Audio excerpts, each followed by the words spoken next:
Yeah, for sure.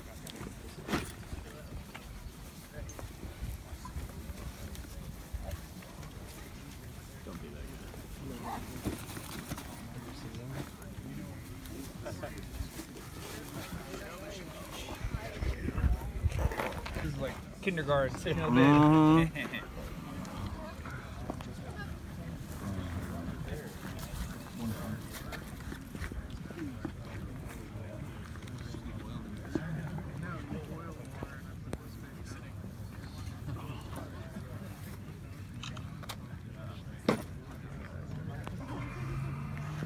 All right, ready? Sweet. Again, I just want to say thank you guys for coming out. Awesome turnout, nice weather, great course. So thanks everybody. It was a really fun day. The clinic I'm going to give today is about 5 common mistakes I see in the backhand drive. I'm going to kind of show you the way I see amateurs and newer players doing it wrong, and then try to show you the correction I'd like to see you make to hopefully gain a little bit more power and accuracy. Please feel free to film, but just don't post it online because you guys paid and they didn't pay. Sound good? Yeah. All right. Who knows what the X step is? Always ask, but I don't care. I show it anyway. So the X step is the footwork that we use in disc golf to get the biggest muscles in our body behind the disc to throw as far as possible. For a right-handed player, it's a 4-step move. Left foot, right across, left behind, reach with the right. One more time. Left foot, right across, left behind, reach with the right. What the X step does is allow me to get my hips and my shoulders back so they're in a loaded position so that I can use those big muscles to go somewhere with the disc. The mistake that I see a lot of beginners make is they go on YouTube and they saw that the X step is a thing they're supposed to be doing, but then as they reach with that right foot, the last step, they'll come out of it with a flat foot, and worse still, sometimes a foot slightly pointed forward. The whole point of it is to get the hips back. If you land flat-footed, you can't really get your hips back. And if your toe is slightly pointed, then your hips are forward. So if my hips are forward, now I've isolated my upper body away from my lower body. Now my X step is only there because I saw it on YouTube. I'm not actually gaining anything from it because my hips are already open at the time that I came through. So with the change that you need to make, lift the heel off the ground and turn the heel slightly away for that reaching step. This allows the hips to be back, which in turn lets the shoulders get back and lets you get that big, powerful rip on the disc, okay? So I don't want to see you guys turning your heels totally around or anything, but I do want to see you reaching to land on the toe first and then driving through the shot. So making sure that you're getting that heel slightly away, allowing yourself to get the hips back. Make sense? Great. Next thing I want to talk about is the reach back. So in disc golf, we're looking for that long linear reach back, and you guys have probably heard that. But the thing that I see beginners do a lot, say my target is this light pole right here. I think people's hearts are in the right place. They're trying to reach back as far as they possibly can. But often that will manifest in a reach back that looks like this. I call that an overreach. And the problem with this is, even though my arm is long and straight, I've put the disc in a place where my body is in between me and my target. So now I have to go around my own body in order to get to where I'm trying to go. That's bad for a couple reasons. One of them is it causes what people call rounding, because now I got to get outside my body too much. I'm not able to use that linear, fast elbow drive straight through. Also, what kind of starts on that C shape, I think often ends on that C shape, and you're going to end throwing right, because it's hard to throw a straight line when you're pulling on a curve.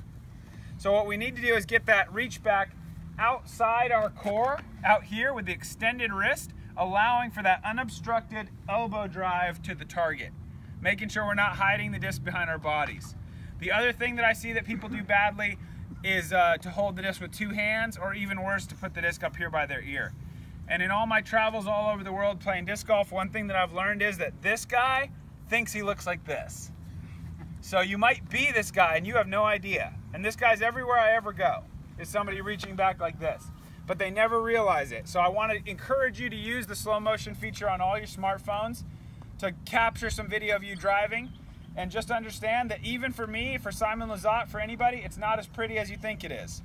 So you're going to see some stuff and you're going to go, okay, maybe I could make some changes. I still feel that way when I watch myself throw now. There's always, it's a game, you'll never be the master of disc golf. You can always get better than you are today. You can always be better tomorrow with practice. So you can always find things to work on and try new things. All right, so that's reach back. The next thing I want to talk about is timing. So this is about connecting that lower body to the upper body, making sure that we're not throwing too tense. The mistake that I see people make here is they get really aggressive with their reach back, really stuffing the reach back here with a tensed up arm. And when your muscles are all flexed like that, you end up being a little bit too eager, and people will begin the throw up high and they'll start pulling too early while the hips are still back. Again, this is a timing problem, so you're isolating the upper body, similar to how you were if you're pointing the toe. But you get people who are so rigid back here and they start to pull here, so they establish this line going this way, but the hips are still back. So now when I open them, I yank the disc to the right because I'm making a change to my line in the middle of the shot. So I got to make sure that I'm exploding with the lower body first. And the drill that you can do to kind of feel what that feels like, you could do it in your living room. You just get in this loaded position, hips back, shoulders back, and just feel what it feels like to twitch both knees towards your target as fast as you can, like this. And that's all you need to feel, is just what it feels like to be a powerful low and begin the throw low, because the throw is built from the ground up. And you want those muscles to fire in sequence. So what we need to have, or what I want you to notice about me, is when I'm doing that drill, the first 2 to 3 inches of shoulder travel are totally lower body generated. I'm not getting shoulder travel because I'm activating my shoulder and pulling. I'm getting it low and I'm following that action with the elbow drive part of the throw. So that's how you can kind of sync it all up. It's not something that you can go out to the course and think about and go, okay, what I'm gonna do first is legs, then elbow. It doesn't work like that, it's too fast. So what you can do is some drills and feel what it feels like, and then with a couple weeks in the field or something working on it, hopefully you're gonna start syncing up those muscles better and getting a little more efficient power out of what your body's capable of, okay? So I wanna make sure we're using that low body first.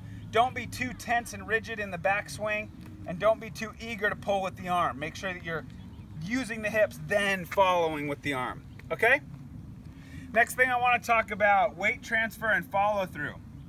So the mistake that you see here the most often is a pretty common one, forehand and backhand. It's a toe drag. So you're coming through and putting the brakes on your throw by dragging a toe and not having a full follow through, kind of trying to stop your momentum. 4 reasons I don't like it. Number 1, shoes are expensive and it ruins shoes. So if you go home and you turn your shoes upside down and they look way different than each other, you might have a problem because you might be dragging your toe in a weird way if you're having that problem where you're having the toe blow out on the shoe or whatever. Number 2, I think it puts a lot of stress on your front knee because you're trying to go 95% and then you're trying to put the brakes on that move. Instead of letting that momentum dissipate safely, you're putting all that tension in and twist into that front knee. So I don't think that's very safe. Number 3, it makes a really annoying noise because it's always going on the tee-pad. But the silver lining there is you could learn to hate the noise just like me, and every time you hear it on your own throw, you could think, had I not dragged my toe, that throw would have been lower, farther, more purposeful, and likely better, okay? Because you're taking away from your potential power. And the reason I think you're taking away from your power, my theory on this is, if I snap my fingers, it feels to me like it's happening instantly, but maybe there's 2 milliseconds or something delay when I think it to when it happens, right? Because the impulse has got to go down my nerves. So if I'm trying to go 95% right here, but in my subconscious mind, I'm preparing to go brakes, I don't think you can actually even reach 95. So I think you're robbing yourself of potential power just because you don't have a full follow through. So you're already starting to slow down in the moment when you should be at max. Does that make sense? So I need you guys to get to doing a full follow through. And the way we know if we're doing that, if I'm going up this hill, my maximum reach back during a round of golf is going to be right here where I can pin my chin on my right shoulder, but still keep my peripheral vision at my target area. Not to say I could tell you there's a white car and 4 people standing up there. It's totally blurry, but I'm not going to take the risk of doing this. I'm going to keep my chin pinned right here. The reason I mentioned the chin being pinned on the right shoulder is because when I'm done with the power throw, look where the chin goes, onto the left shoulder. So that's how you know if your follow through is full.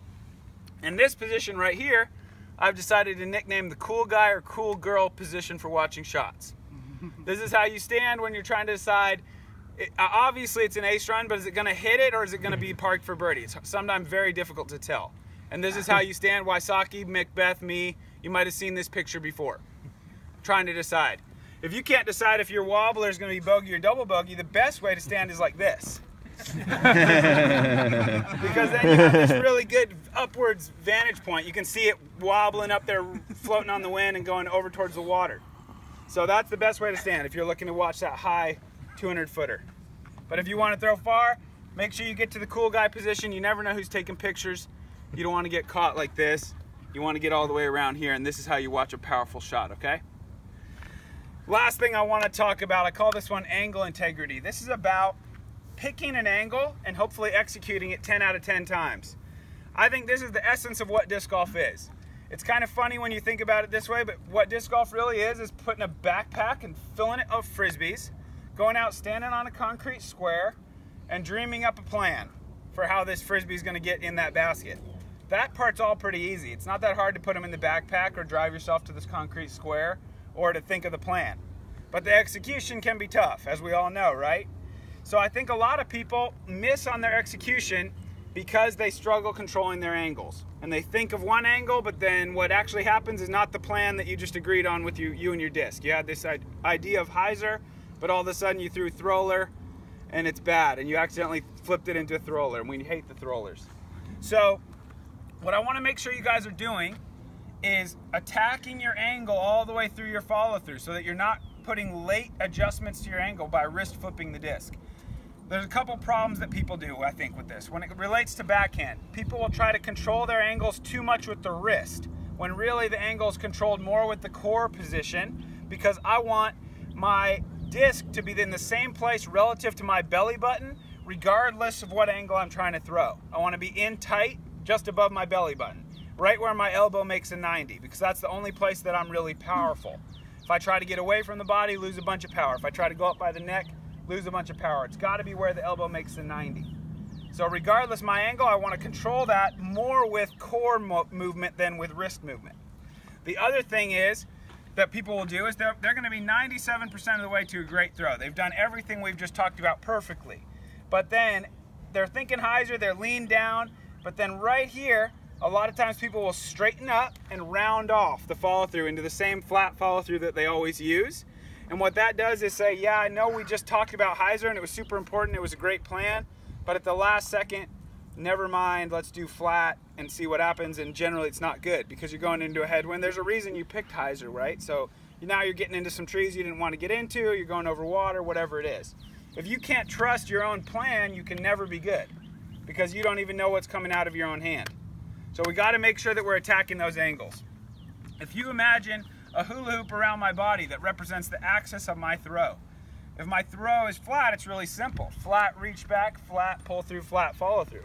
But if I want to throw that hyzer like we talked about, now I've got to dip the hula hoop here in the front, raising it in the back. So now the follow through's got to be up above my head. If I do that, it is impossible for me to wrist flip the disc.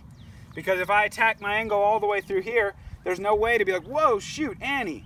Same thing with the forehand. People roll their wrists so bad on forehands because everyone comes from a background of football, baseball, whatever, where every single throw your fingers finish down, where when you want to throw a forehand hyzer, you got to go palm up for a while. And that's sort of a different feel than every ball sport that we play. So you got to make sure you attack that angle, and if you do it, then you can't wrist flip, and then you can trust your angles, and hopefully you can become a better player. All right? All right, thanks, guys. I'm going to crush 5 destroyers down here and then take some questions.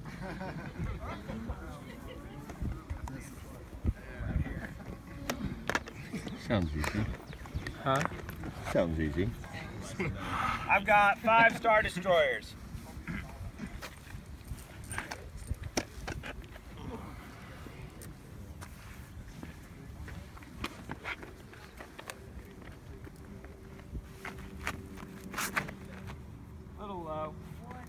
Yeah, it sucks. I can do better.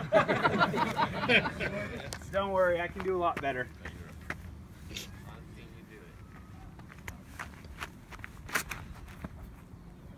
Wow. Still going. I can do better. Oh, it's stuck! Oh, It's stuck. no. I'm climbing that tree. Hopefully we can find Dibs. Yeah.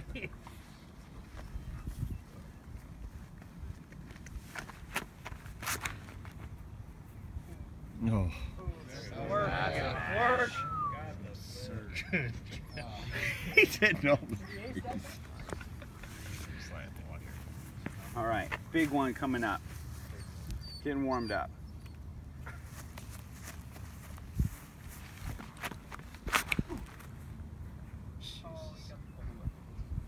What? Take the other one out. What? All right, grand finale. That's OB.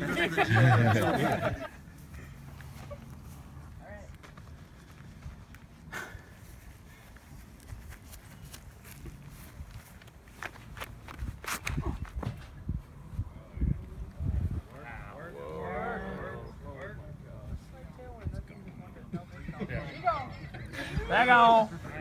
All right. Thanks, guys. Yeah. Sure. The first question was, can I crush your forehand? The answer is yes. Can you prove it? Oh, I scared those guys. They're like, where is that coming from?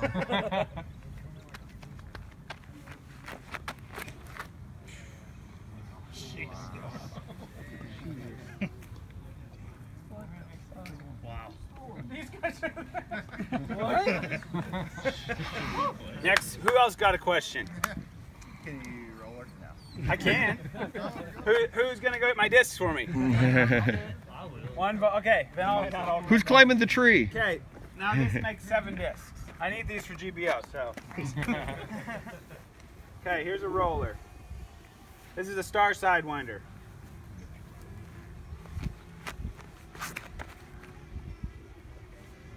Holy. What's the angle you're focusing on? Depends on the disc. 5 discs. Wait, it's still going. You just go down the path? Yeah, it turned the corner. Oh my God! So I just parked 11. On what hole? It's a really long double Mando hole. At Memorial? Yeah, you threw a 600-foot roller. At Memorial one. Oh, no, Thunderbird. You threw a Thunderbird Run, roller on baby! that one? Yeah. Thunderbird for that shot. This sidewinder would go OB to the right. Yeah, that's true, up the fence. Yeah. Any drills to stop dragging the toe? I would say just make sure that you're getting around. Like, focus on getting there. And it could just be like a little 200-foot swings standing still. Just make sure you're going fully through and catching yourself over here, getting to the cool guy. look at him! Oh my There's God! no, there isn't, the cool guy's not the same with the flick, but the idea is the same. You want to go sideways here, and then you want to get around here and catch yourself here for a powerful shot. Oh gosh, man.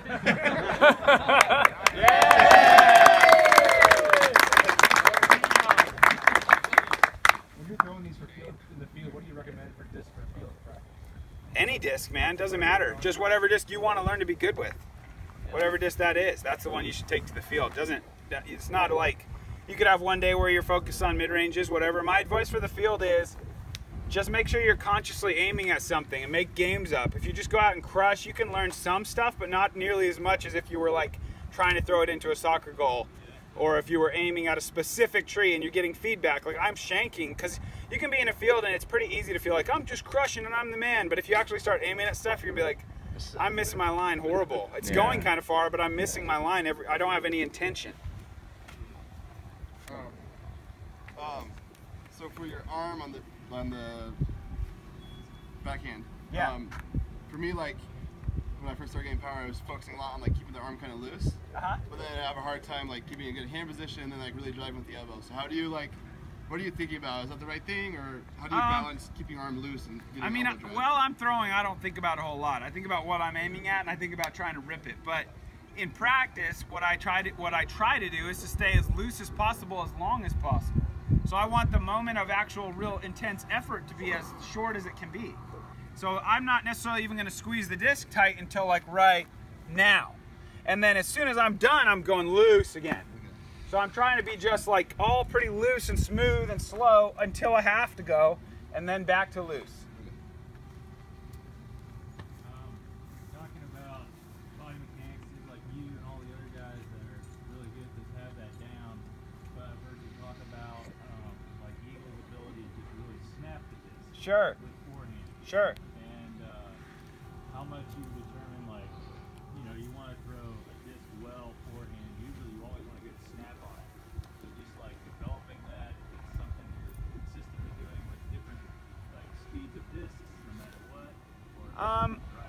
No, I think it's pretty consistent. I think the difference between forehand and backhand is that the power backhand is a passive wrist shot where the wrist is locked. The power forehand is active wrist. So I think the mistake that a lot of people make when trying to go power forehand is they focus so much on just like the crush of it and not enough on the spin generation. And they kind of go together. But you should make your mental focus should be about zzz, like you're throwing hard, but you want to make the maximum amount of spin. Not like gorilla arm, like that won't really work. It wobbles over and doesn't work very well. So when you're putting a ton of spin, your arm's gonna be going super fast, but just mentally make the forehand more about spin generation than about just pure crush. When are you putting that spin into it in the throw? Like right at the release. Right down, right as the hand is getting past the elbow here, like yeah, right there. And that's true for backhand too? Well, backhand, I don't really put active snap into a backhand. My wrist is locked in a backhand. So all the snap I need is like caused by my joints passing each other. And it's like coming around and ripping out. But I'm not going like spin on the backhand as much as I am on the forehand. How do you keep your nose down on different angles? Like if you're throwing a hyzer, Yeah. how do you keep the nose down versus throwing a roller? How do you keep the nose down? I always think this is a funny thing when people say nose down. I don't know if I quite agree that the disc is nose down. I think that the key to throwing far is finding a disc that is appropriate for your speed and spin ratio to where you can throw it on slight hyzer, and when it gets out there you can turn it and hit that glide phase. And I think that's what people mean when they say good players throw nose down.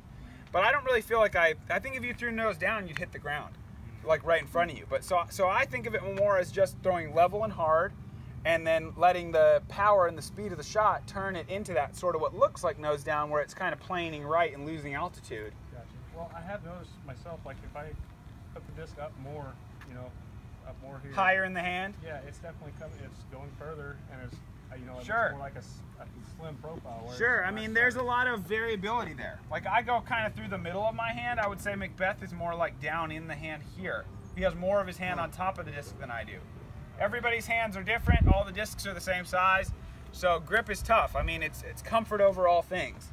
So find what's comfortable for you, what works for you. If it doesn't feel like it's working, please feel free to switch it up. But just because I grip a disc a certain way doesn't mean that's the right way for somebody else who has bigger or smaller hands. I definitely have the problem you talked about where when I'm trying to throw a power hyzer, I'm here and then my body naturally Stands up. I just cannot get rid of it. Like the hardest shot for me to throw is like a power hyzer backhand. I come from a baseball background. I was forehand primary to begin with. Yep. And I think what you have to do is think about like karate chop up to the sky. And like you got to finish up there. Really try to. Yeah, do it. If it's not a hyzer, do it more. If it's not a hyzer, do it more. Because if you're getting flat shots, you're probably doing this. I'll either square my body up or I'll get a little nose up and it'll stall. But to have that nice power hyzer that where it stays through it, yeah. Through it. Yep. So you got. Shot I have a lot of trouble with. Yeah, there's two. I think so. I think we got them. 7 of them. Yeah. Beautiful. Thanks, man. So the two things there is that you got to have follow through and you got to be leaning into the shot, because if you stay tentative, it's just going to be that stall out. Lean into the shot probably too much, but okay. That's not the so yeah, staying low and then just attacking that angle. That's the way you do it. Totally what I do, and I have it on slow mo. I'm here, and then only when I'm trying to throw them real hard. Like I can throw a 300-foot hyzer fine. Yep. But when I'm trying to throw it real hard, then my body just tells me to do this. You know what I mean? Yep. That's common. It's common. You just have really to keep trying to focus on it for sure. When you throw your Thunderbird rollers, are you doing that some really steep angles? Yes, absolutely. You got to get it to the ground a little bit sooner. Where's your follow through on that? Like down behind the legs. For like a really cut roller, it'd be like. What kind of tips we do? So when I throw really hard, I tend to blow through my brace foot on my right foot. Okay. And I feel like that loses a lot of power. Like you're slipping out? Yeah, so my last step tends to, I guess, I don't know if it's too long, but when I throw my foot will end up He bounces and drags his foot about 11 inches to a foot to the right after he plants. Like he plants, and then his foot ends up here from where he planted. You know what I mean? Wow. And then, but he throws far. He throws like 500 feet. Sure. So. I don't know. I think I would definitely experiment with that step distance, but probably it's not that it's too far, because that would make me think you'd have a problem with weight transfer and follow through, where it sounds like you're getting around pretty easy. Yeah, it's just like it feels really like unsmooth. Okay. Right through. So Yeah. it's like, I don't know. I watch like Simon do it too, and it's just the foot just slides really easily. Yeah. It's just saying, like, I don't know mechanically what it is. Sure. It's just something my foot just slides. Okay, I don't know, man. I would say try to stay loose. Try to keep your knees bent to where you're in an athletic stance, and just try to be able to make that effort moment small. So you're like smooth, bang, smooth again. Don't try to be too tense. Maybe, I don't know. Hips down. I always tend to pull through my chest. Yep. Even higher. You have any tips for keeping it low in your core? No, I don't. I mean, I think it's just something you got to focus on, I think, and it should be easy, because you should start throwing farther quick, and that's the best feedback you can get to keep doing it. If you're staying down here, it's kind of a morbid analogy, but the thing I always think is like, if you were caught in a burning room and you had to elbow down the door, who knows if you could? Hopefully you could, but you would never do it like this. It would have to be here, right? You would never even think about trying to be powerful up here. It has to be right at the 90. What goes through what are the thoughts in your head when you're approaching different putts in the wind, like a headwind, a tailwind, or a crosswind? Headwind is like tighter squeeze, lower line, and snappier, like more aggressive feeling putt. Direct, yeah. To more direct. Tailwind, more loft. Crosswind, it's kind of like, depends how strong it is, but in general, trying to, just knowing that if you expose the bottom, you're going to have something big's going to happen. Sometimes that can be good for you. If you need to get around a corner, or it's a really far putt, you can kind of use that wind and try to see if that can help you get a good bid. But in general, I just try to stay in high wind. Anything but tailwind, I'm trying to increase the spin rate, because that's going to keep it more stable. So I'm going to pinch the plate tighter and pop the wrist a little more aggressively. I think I figured out how to phrase my elbow question. So when you're getting good elbow and you got you tighten your body, you're really leading with your elbow. Is that just happens if you have a good form, or you really have to concentrate on kind of you're elbowing something or elbowing through the door? I mean, they're kind of the same thing, I feel like. It is good form, yes, but also if that's the one thing you're missing, then you're probably going to need to focus on that to get there. But it's a piece of good form for sure. And then the other thing, when you're throwing touch forehands, or you're just working on accuracy, are you short or square to the basket, or in line with the basket? How short are we talking? Where does it change? I think if I had to be totally planted feet, like I'm in the woods or something, then I'm just gonna barely be able to turn a hip. But if I have some room, I might go and do a little thing like that. If I have the footing, I'll probably do that even from 150. Okay. Well, if you don't have the space to the run up, but you can choose if you can kind of step back. I wouldn't ever do this. Okay. Where I stayed sideways and my feet were stuck.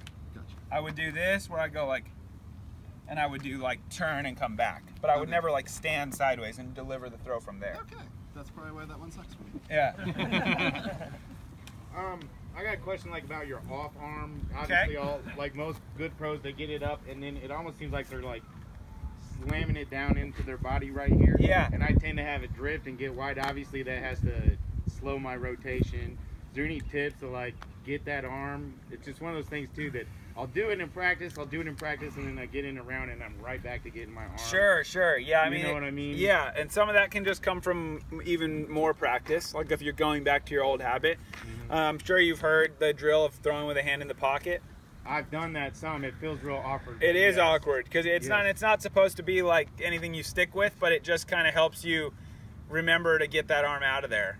So you can try that, just keep it in your pocket, and it will feel weird. But yeah, I think definitely when I'm in my reach back, my arm's up, but then I'm yeah, you actually get your arm pretty back further than other guys, but then you almost drive it into your it comes hip. down pretty you close. Know what I mean? And so it doesn't end up causing you any a loss of power. Yeah. Oh, I got one. when you see a lot of people like do all sorts of random stuff before their reach back, what are your thoughts on that? What should you be doing? Like wiggling it around? Yeah, or like lining up the shot like on the first couple steps and then bringing it back and then back again. Or... Oh yeah, I don't know. I mean, whatever you like to do for your pre-shot routine, that's fine. But like during the actual X step itself, though, like the first couple steps. Yeah, I don't think you want that. I mean, that to me says that your muscles are tense too early. If you're like moving around, for me, the disc kind of like swings into position more than like I put it there. The other thing that you hear people say about good power throwers is that I don't think this is totally true, but the idea is sound. That if you like stabbed a spear through the disc, that I'm not really moving the disc as much as I'm like moving my body around a static disc until it's in the place where I want to pull it. So I'm not like stuffing the disc back there. I'm just like moving myself around a disc that's staying right over the same flower the whole time, and then I pull on it so there's not a lot of tension going into where it is. And I think it's actually traveling. It's not as static as you would think, but it's not traveling as much as the rest of my body, where I'm like leaving the disc behind more than I'm pushing the disc back. So like in tournaments, what about your mental game? Like how do you stay focused after you throw like one shot to the next? Are you thinking about the shot, or do you do little tricks and not think about it till it's your turn? Or? Yeah, I try not to think too much about shots till I'm there. I like to joke around and talk to people, so sometimes you do because you know it's going to be really bad or something, but generally you don't really know what you're dealing with until you get there. So I try not, it's mentally tiring to try to stay like on and focused for 3 hours. You can't really do it. So I want to like make my focus, like for a total tournament round, I want my focusing time to be like 10 minutes. And all the rest of the time I'm just walking around, like talking, thinking, having fun. But I'm only focusing for like that 30 seconds before the shot, where I'm there and I'm ready and I'm committing to what I'm doing. But other than that, I want to keep my mental fatigue rate down. I don't want to be out there just like I'm so nervous, what's happening next? That's bad. You don't want to be like thinking about 3 tee shots from now when it's time to throw this shot. But in terms of like mental game stuff, I think one mistake people make is kind of only allowing themselves to feel negative emotion on the course. So I think people make their goal, too often their goal is perfection, like park this hole or make this 40-footer, where I think it's better to make your goal like be right at the tree or have the putt high enough. So I try to make my goals more simple and achievable, and say I'm 45 feet away and my goal is putt high enough and I hit high right chains and fall out. On Joma's video you might see me kind of go, dang it, but on the inside I'm doing a little bit like, okay, cool, like, like I'm the one who decides where the frisbee goes, and that worked. I said be high enough and I did it, so on to the next one. So I try to allow myself success during the round. And if I'm having a bad day, then the goal needs to be even simpler. If I'm having a good day, then maybe I could inch the goal more towards perfection. But if you're a good player, you go for good and you get perfection all the time by accident, kind of. Because you throw a shot that you make your goal a shot that will guarantee good, like get around the tree or make the mando, whatever it is. And if you do that, you have an opportunity for perfect. But if your goal from the beginning was perfect, the pressure is too high. So people start to shank shots because they're like right under the branch and then around here and then take a skip, and you think about all this stuff. But all you need to do is put the disc in the airspace where it's got a chance to do something good. And then next shot, you try to do the same thing. What about your putter? Do you grab it? You're getting ready to putt, or you like wait till the very last second to get out of your putt? No, I take them with me. I'll have them with me early. I don't know. I don't think too much. No, I'll hold them and be ready. I'll take my next disc. A lot of times like if I have a caddy, I will, and it's time to putt out and I have like a 20-footer, I'll grab my tee shot for the next hole too. And I'll carry both of them up and putt, and then I just don't have to go back to the bag. I can go right to the next tee and already have the disc I want. So I'm not too superstitious about that, I guess. The other silly mental trick that I like to do is if I say I make a 40-footer and then 3 holes later I miss a 20-footer, just switch them in my head. Missed the 40, made the 20, never happened, moving on. That's great, because I do that a lot. So you just trade your best putt for your worst putt and pretend it, and then because if you miss a 40-footer, none of us even blink an eye. We go, oh, good try, whatever. There's no pressure on a 40-footer because there's no expectations. Pressure comes from expectations. So you're 15 feet and you're like, everyone thinks they're all walking away. They already think I made it. Oh, what? I don't think I made it. And then you miss because there's expectation there. So if you do miss that, then just switch them in your mind, and then you don't have that problem. You just kind of go, yeah, whatever. I'm right where I should be. I missed the long one. I made the easy one. Next hole. What about for putting? Yeah. What's up? Him first, sure. Bro, when I go for a line, like I want to do a hyzer and then I end up throwing straight, is there any tips? Like you want it to go wide and then it goes flat? Yeah. I think it's mostly about that angle stuff. So you got to make sure you're not flattening out. Make sure that you're taking that angle all the way through. Also, you want to make your aim point the apex of the shot. So whatever you're trying to do, you don't aim at the basket. You aim at like a cloud, or you aim at a mountain 20 miles away. My preference is to aim at something as far away as possible because I feel like it takes my mind through the gap off the course where now I'm just thinking about line and execution. So I would prefer to aim at something way past the hole, a cloud or a mountain or something. And that's where my target is. That's where I try to point my chest.